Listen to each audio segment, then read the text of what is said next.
로마서 1장 17절에 있는 말씀 한 절만 우리 다 같이 읽겠습니다. 복음에는 하나님의 의가 나타나서 믿음으로 믿음에 이르게 하나니 기록된 바 오직 의인은 믿음으로 말미암아 살리라 함과 같으니라. 아멘. 네, 금년이 종교개혁 500주년이 되는 해입니다. 그래서 1517년 10월 31일 루터가 95개조 항의문을 비텐베르그 성당 앞에 그 게시판에 게시함으로써 이제 종교 개혁이 시작이 되어진 것입니다. 루터는 당시에 그 꿈이 부와 그리고 권력을 가질 수 있는 법관이 되는 것이 원래 그의 꿈이었고 또 그의 부모의 꿈이기도 했습니다. 그리고 그쪽으로 그렇게 열심히 공부하고 있었습니다.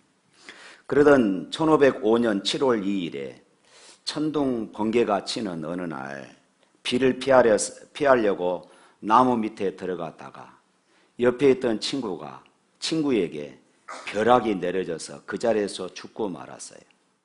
루터가 그 자리에서 겁이 나가지고 하나님께 이렇게 기도합니다. 하나님, 목숨만 구해 주신다면 제가 수도원에 들어가겠습니다. 이렇게 서원을 해요. 너무나 무서웠을 뿐만 아니라 인생의 무상함에 대해서 다시 한번 생각하게 되는 그런 계기가 되었던 것입니다. 그 후 1507년에 신부 안수를 받게 되고 1512년에 신학 박사가 된 그는 비텐베르그 대학에서 주석을 집필하면서 시편, 로마서, 갈라디아서, 히브리서를 이렇게 주석을 했습니다. 그런데 그가 종교개혁가로서 종교개혁자로서 일할 수 있도록 루터를 일깨운 말씀이 있었는데 그것이 이제 방금 읽었던 로마서 1장 17절에 있는 말씀입니다. 다시 한번 읽어볼까요? 로마서 1장 17절 복음에는 하나님의 의가 나타나서 믿음으로 믿음에 이르게 하나니 기록된 바 오직 의인은 믿음으로 말미암아 살리라 함과 같으니라. 루터는 이 성경 구절을 로마 여행 중에 깨닫게 되어집니다. 1510년 11월부터 1511년 4월까지 이제 수도사들이 순례 여행을 떠나게 되어지는데 그 코스 중에 하나가 빌라도의 계단 또는 거룩한 계단이라고 하는 이름의 28개짜리 계단이 있습니다. 이 돌계단은 콘스탄틴 황제의 어머니 헬레나가 예수님께서 재판받으시러 올라가시면서 밟았던 그 돌계단입니다. 그래서 이 헬레나는 죄악된 나를 구원하시기 위해서 수치와 모욕과 고통을 당하신 그 예수님의 은혜가 너무 감사하고 감격해서 그 계단의 돌판들을 하나씩 다 띄어다가 로마로 옮겼어요. 그리고 그곳에 이제 기념교회를 세우고 그곳에다가 이 계단을 이렇게 만들어 놓았던 것입니다. 당시 신자들은 이 계단을 무릎으로 한 계단씩 올라가면서 그리스도의 고난을 상기하면서 기도하며 올라가는 그런 계단이었습니다. 특별히 주님의 고난에 동참한다는 그런 의미로서 이 계단에다가 유리 조각들을 깔아 놓았습니다. 그리고 무릎으로 그곳을 기어 올라가게 했던 것입니다. 얼마나 고통스러웠겠습니까? 그렇게 함으로써 주님을 사랑한다는 이런 마음들을 자신의 마음을 표시하고 또 그렇게 함으로써 내가 구원받고 내가 죄사함 받았다고 하는 이런 그릇된 잘못된 인식을 가지고 있었던 것이에요. 그래서 루터가 이제 로마를 방문하여 이 28계단을 무릎으로 기어 오르면서 고통스러운 고행을 하다가 번개같이 이제 방금 읽었던 로마서 1장 17절 말씀이 자신의 머리를 스쳐 지나간 것이었습니다.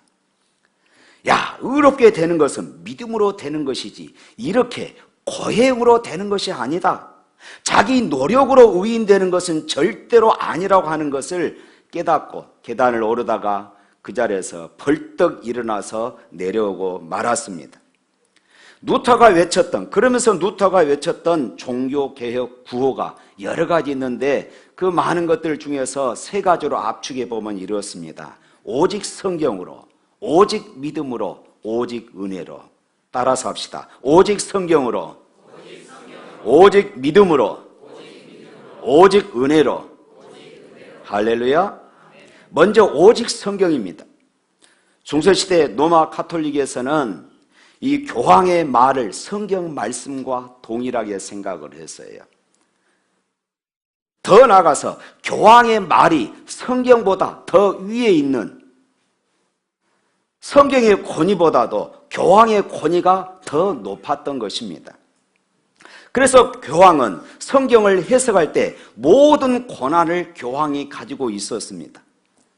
당시 로마 가톨릭은 신앙과 행위의 기본을 성경에서 찾지 않았어요.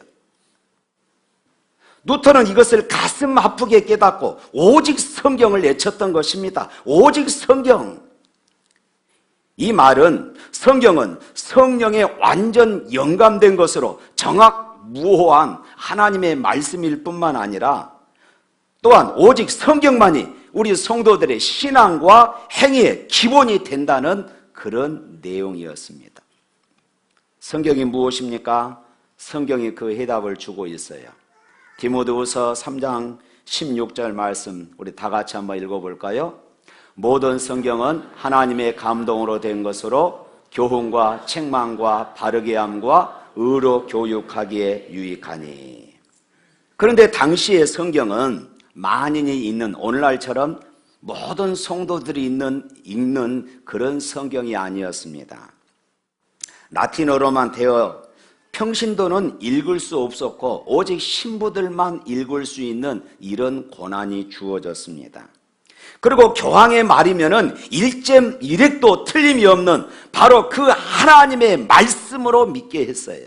성경 자체가 하나님의 말씀이 아니라 교황이 그것을 해석해서 그것을 선포할 때 이것이 1점 1핵도 틀림이 없는 하나님의 말씀이 되어지는 것이었습니다.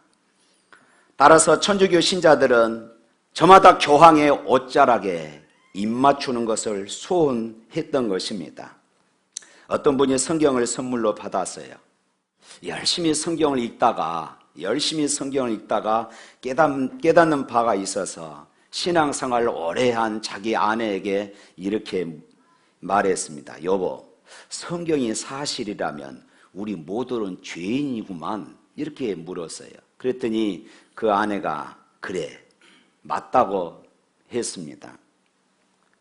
그리고 다시 계속해서 성경을 읽습니다. 다시 아내에게 말합니다. 여보, 성경이 사실이라면 우리 모두는 죽을 수밖에 없는 인생이야?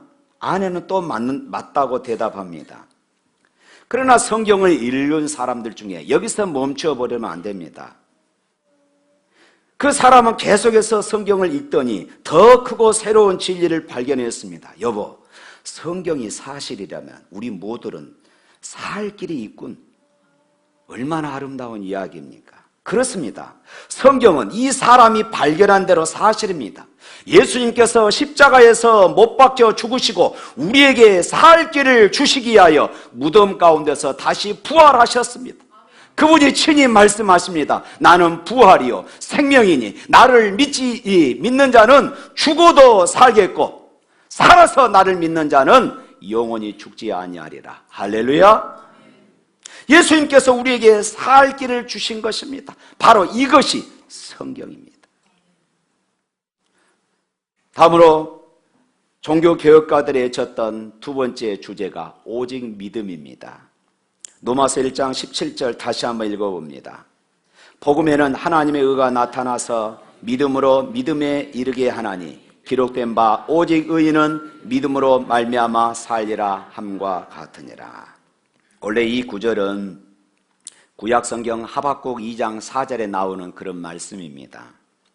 그리고 더 거슬러 올라가면은 창세기 15장 6절에 이 말씀이 아브라함이 여호와를 믿으니 여호와께서 이를 그의 의로 여겼다. 이 말씀에 이르게 되어져요. 그러니까 지금 믿음의 조상 아브라함, 그리고 선지자 하박국, 그리고 사도 바울이 얻은 진리는 구원이나 이 구원은 선행이 아니라, 율법이 아니라, 종교적인 어떤 의식이 아니라 예수님에 대한 믿음을 통하여서 얻는다는 사실이었습니다. 당시에 가톨릭은 고해 성사를 통하여서 죄인이 범한 죄에 대해 통회하고 자복하면은 그 죄에 따른 죄책은 하나님께서 용서를 해 주십니다. 그런데 그 죄에 대한 사제가 주는 형벌이 있는데 그 형벌에 대해서 성도들은 배상을 해야 했습니다. 이 형벌은 죄의 경중에 따라서 어떤 사람에게는 기도의 형벌을 내리기도 하고, 어떤 사람은 성경 시편을 전체를 다 읽도록 하는 그런 형벌을 내리고, 어떤 사람에게는 선행, 또 어떤 사람에게는 구제행위, 어떤 사람에게는 성지순례를 명령하였습니다. 이 형벌을, 그리고 이 형벌을 면제해 주는 것이 있었는데 그것이 바로 면죄부입니다. 생각해 보십시오. 어떻게 우리가 읽는 이 성경이 형벌이 되겠습니까? 어떻게 우리가 하는 기도가 형벌이 될 수 있겠습니까? 어떻게 우리가 하는 선행이 죄를 대신하는 것이 될 수 있겠습니까? 이러한 형벌에서 우리는 하나님께서 우리에게 주시는 은혜를 찾을 수가 없는 것이에요. 하나님께서 나에게 주시는 은혜를 우리는 깨달을 수가 없어요. 면죄부 판매가 가장 극성을 부렸던 시기는 1514년부터 1517년 사이에 교황 네오 10세가 베드로 성당을 완성하는 그런 시기였습니다. 여기에서 또한 분명하게 보여주는 것이, 실상은 면죄부가 죄를 사하여 주는 것이 아니라 당시의 건축 중에 부족한 베드로 성당의 재원을 마련하기 위해서 성당에서 면죄부를 판매했습니다. 돈을 내고 표를 사면은 죄를 용서받을 수 있다고 그렇게 가르쳤습니다. 많은 사제들과 신부들은 거리에 나가 이 면죄부를 팔았습니다. 참으로 기가 막힌 것은 믿지 않고 죽은 조상이라 할지라도 헌금함에 돈을 딱 넣으면은 소리가 나죠. 쨍그랑 소리가 납니다.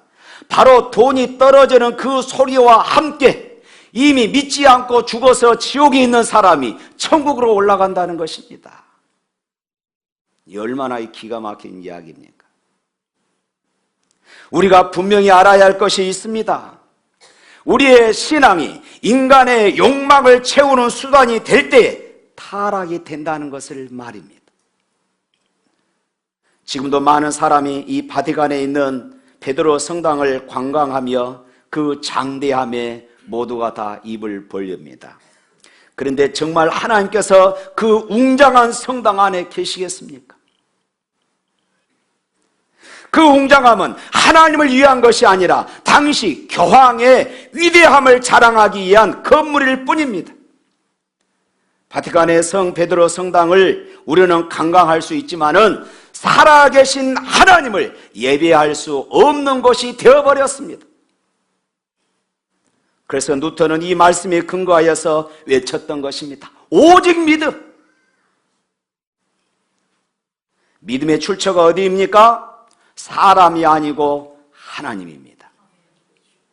구원에 이르는 믿음의 대상이 누구입니까? 신부가 아니라 오직 예수 그리스도임을 믿습니다. 또 구원에 이르는 믿음의 내용이 무엇입니까? 결코 인간의 공로가 아닙니다. 인간의 고행이 아닙니다. 선행이 아닙니다. 오직 의리인 것입니다. 그러므로 우리가 구원을 얻기 위해서 이제 면죄부를 살 필요도 없습니다. 마리아를 숭배할 것도 없습니다. 구원은 오직 믿음으로 받습니다. 할렐루야. 우리 옆 사람과 인사 나눕니다. 구원은 믿음으로 받습니다. 그런데 요즘 한국 교회에 크게 문제되는 것이 있습니다. 믿음으로 구원을 받으면 그것으로 끝나느냐 하는 것입니다. 믿음으로 구원을 받으면 거룩함이 없어도 되느냐 하는 것입니다. 오늘날 우리들의 도덕성이 얼마나 마비되었는지 모릅니다. 어떻게 주여 주여 하면서, 어떻게 내가 구원받았다고 하면서 거룩함을 추구하지 않고 감정대로 기분대로 살아갑니까? 다시 말해서 입으로는 주여 주여 하고 입으로는 하나님을 사랑한다고 말하지만은 행함이 없습니다. 순종이 없습니다. 야고보서에 분명히 지적합니다. 행함이 없는 믿음은 죽은 것이다. 행함이 없는 믿음은 죽은 것이다. 우리는 분명히 믿음으로 구원받았습니다. 할렐루야. 그러나 그 구원을 지키는 것은 쉬운 것이 아니에요. 믿는다고 무조건 구원받은 줄로 착각하고 말씀에 순종하지 아니하면서 되는 대로 사는 사람들 안심할 수 있느냐? 안심할 수 없다, 이 말씀입니다. 기억하십시오. 순종 안 하는데 그 믿음이 진짜 믿음일까요? 순종 안 하는 사람이 진짜 구원받았다고 말할 수 있습니까? 순종 안 하는 사람이 과연 하나님의 자녀라고 우리가 단정할 수 있느냐? 아니라는 것입니다.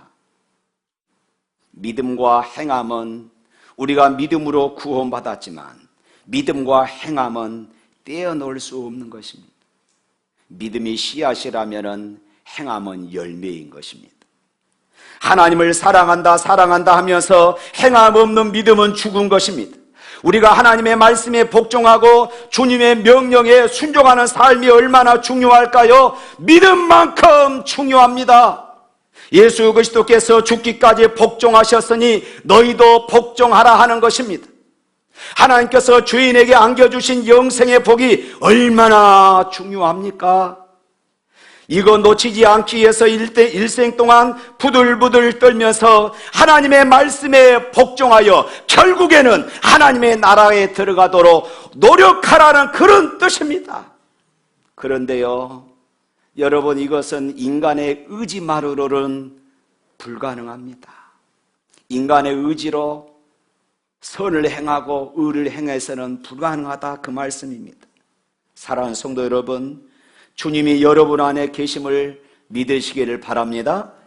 그러면은 복종이 절대 어려운 것이 아니에요. 왜냐하면 내가 복종하려고 할 때에 하나님이 내 안에 계신 하나님이 나에게 능력을 주십니다. 내가 순종하려고 할 때에 능력을 주십니다. 우리로 하여금 순종할 수 있도록 계속 힘을 주시고 능력을 공급하시는 좋으신 하나님이심을 믿고 전심을 다해 두렵고 떨림으로 우리의 구원을 이루어 가야 할 줄로 믿습니다. 참다운 신앙이 무엇일까요?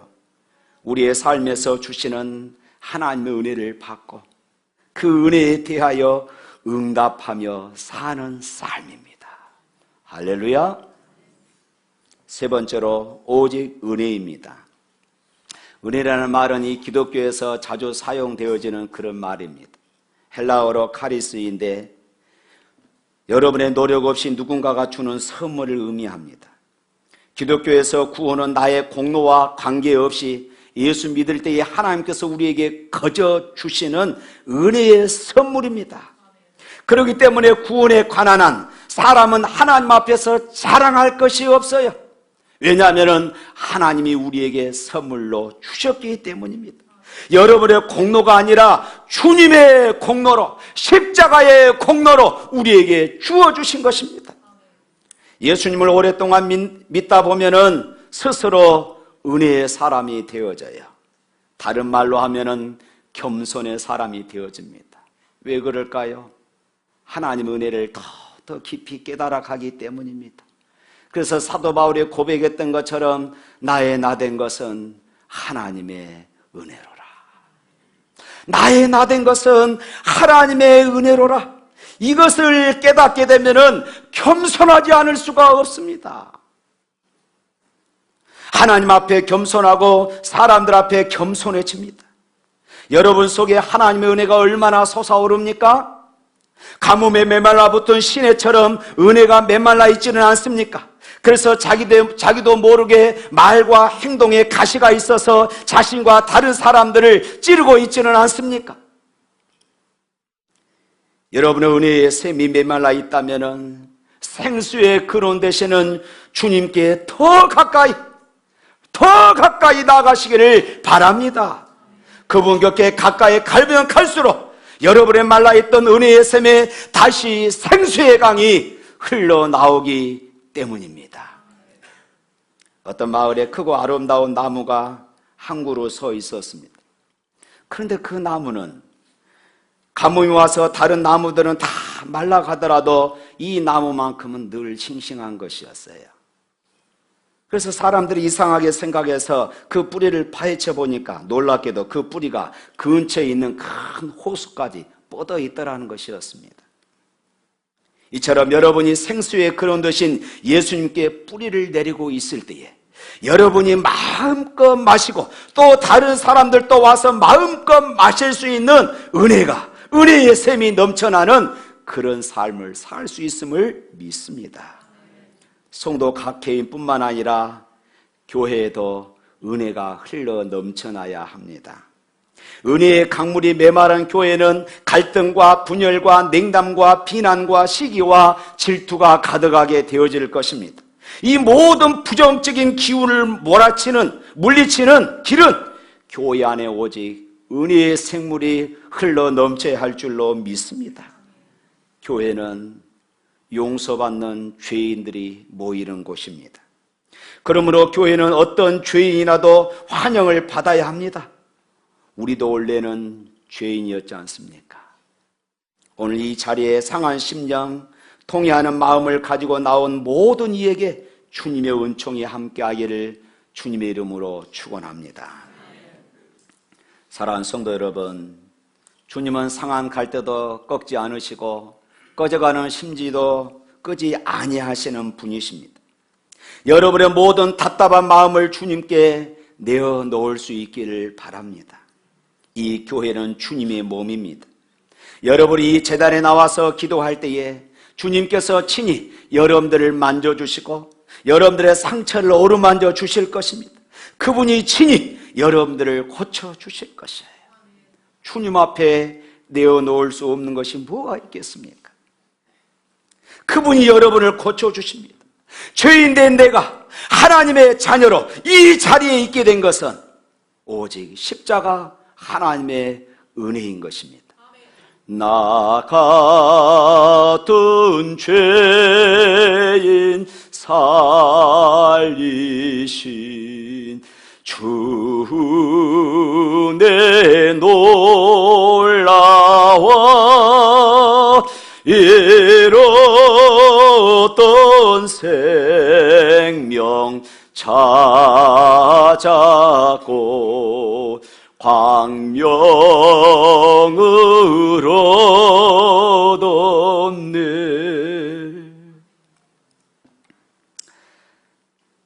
루터는 종교개혁을 진행함에 있어서 많은 환난과 어려움이 있었습니다. 왜냐하면 이 종교개혁은 당시의 왕을 상대로, 당시에 또 최고 권력을 가지고 있는 교황을 상대로 하는 것이었기 때문에 보통 쉬운 일이 아니었습니다. 계란을 가지고 바위를 깨는 그런 격이었습니다. 그래서 한 번은 루터가 종교개혁을 하다가 포기하고 싶었습니다. 모든 것을 내려놓고 싶었습니다. 이럴 때 이런 유명한 일화가 있습니다. 루터가 너무 힘들고 고통스러워할 때에 아내가 어느 날 상복을 입고 루터에게 찾아온 것입니다. 루터가 깜짝 놀랐어요. 누가 죽었어? 그때 아내가 대답합니다. 당신이 믿었던 하나님이 돌아가셨어요. 루터가 놀라서 다시 묻습니다. 아니, 하나님이 돌아가시다니요? 아내가 말합니다. 아니, 당신이 믿는 하나님이 살아계시다면 무엇이 그렇게 두려우십니까? 하나님이 돌아가셨으니까 당신이 그렇게 두려워하고 낙심하고 포기하고 있지 않습니까? 루터는 지혜로운 자기 아내 때문에 다시 힘을 얻었습니다. 다시 용기를 얻었어요. 그리고 그가 지은 시가 찬송가 우리가 부르는 585장 내주는 강한 성이요, 이 찬양입니다. 우리 한번 불러볼까요? 1절만. 내주는 강한 성이요 방패와 병기 되시니 그날 남의 소리를 구하여 내시리로다.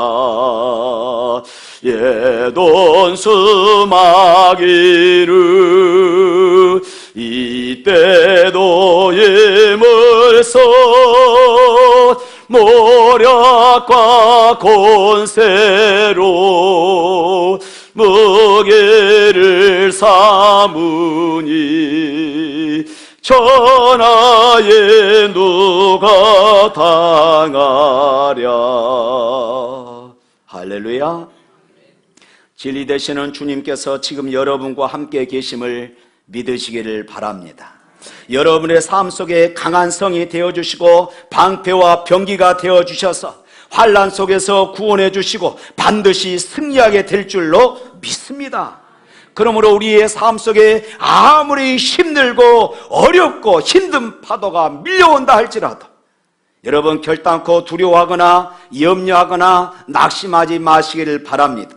오늘 또 나와 함께 하시는 이 말씀을 붙잡을 수 있기를 바랍니다. 믿음의 눈을 들어서 나의 방패가 되시고 요새가 되어주시는 주님의 말씀을 붙드시기를 바랍니다. 그 속에 진정한 위로와 기쁨과 평안이 일어날 줄로 믿습니다. 1521년 4월 이제 마틴 루터는 신성 로마 제국의 찰스 황제 앞에 자신이 쓴 책과 말에 대해서 최후 변론을 하라는 그런 통첩을 받습니다. 이제 최종 그런 재판을 받는다 그 말씀입니다. 그런 생명의 위협을 무릅쓰고 그 재판정에 참석했습니다. 그런 마지막 최후 변론을 앞두고 하루 말미를 달라고 했습니다. 그날 밤 한숨도 자지 못했습니다. 그의 친구들은 말합니다. 너 지금 이렇게 가면은 그 자리에서 사형을 당하게 될 것인데 지금이라도 피신해라. 우리가 모든 길들은 다 열어놨으니까 지금이라도 피신해라 권유했습니다. 그러나 루터는 그렇지 않았습니다. 그리고 다음 날 황제 앞에 가서 이렇게 대답했습니다. 황제 폐하와 여기 계시는 폐하의 신하들께서 단순한 답을 원하시기 때문에 한치도 거리낌 없이 대답하겠습니다. 나는 성경과 명백한 이성에 의해 확신되지 않는 한 교황과 종교회의들의 권위를 받아들일 수 없습니다. 왜냐하면 이들은 서로 모순되기 때문입니다. 내 양심은 하나님의 말씀에 사로잡혀 있습니다. 나는 내가 쓴 것을 어느 것도 취소할 수 없고 취소하지도 않겠습니다. 양심을 거스르는 것은 옳지도 않고 안전하지도 않습니다. 하나님이여 나를 도와주소서. 아멘. 루터는 자신의 생명을 걸고 신앙 양심을 지켰습니다. 루터의 이 정신이 오늘 개신교의 정신입니다. 오직 성경, 오직 믿음, 오직 은혜. 우리의 신앙은 이 세 가지 외침 위에 세워진 것입니다. 그것이 종교 개혁가들이 우리들에게 남긴 소중한 신앙적인 유산인 것입니다. 그리고 우리가 감당해야 할 개혁 신앙입니다. 사랑하는 성도 여러분, 금년은 종교개혁 500주년입니다. 지금도 종교개혁은 계속 되어져야 할 줄로 믿습니다. 개혁교회는 끊임없이 자기 자신을 말씀 앞에 내어놓고 말씀 앞에 바로 서서 끊임없이 개혁하는 것입니다. 인간은 끊임없이 자기 자신을 개혁하고 갱신하지 않는 순간 우리는 순식간에 속물이 되어버리고 맙니다. 한국 교회가 달라지기 이전에 우리 교회가 달라져야 할 것입니다. 우리 교회가 달라지기 이전에 오늘 나 자신이 복음 앞에 다시 서야 할 줄로 믿습니다.